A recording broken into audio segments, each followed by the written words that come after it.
इतिहास अभ्यासक इंद्रजित सावंत हे सुद्धा आपल्यासोबत फोन लाईनद्वारे जोडले गेलेले आहेत।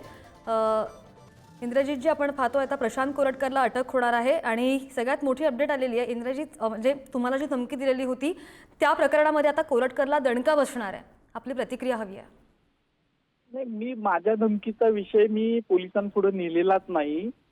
शिवाजी महाराज, संभाजी महाराज, राष्ट्रमाता जिजाऊ साहेब यांचा जो अपमान त्या कोरटकरनं केलेला आहे त्याच्याबद्दल मी फिर्यादी म्हणून दाखल झालेलो होतो आणि असा अपमान करून सुद्धा गेल्या 25 तारखेला तो झालेला आहे। आज 18 तारीख आहे, इतके दिवस गेले, हा चिल्लर माणूस पोलिसांना अजूनही सापडत नाही।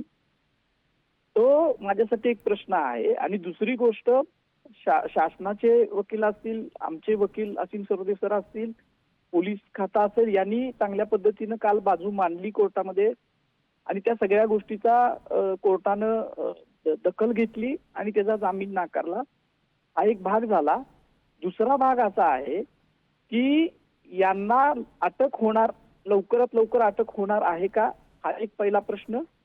दुसरा प्रश्न असा आहे की महाराष्ट्रानं नुसती अटक होऊन चालणार नाही यांना, तर यांना कडक शिक्षा झाली पाहिजे। कारण पुन्हा कोणीही शिवाजी महाराजांचा आणि आपल्या महापुरुषांचा अपमानास्पद बोललं नसलं पाहिजे, हे आपण बघितलं पाहिजे आणि महाराष्ट्रानं या संदर्भात जागृत राहिलं पाहिजे, असं माझं मत आहे।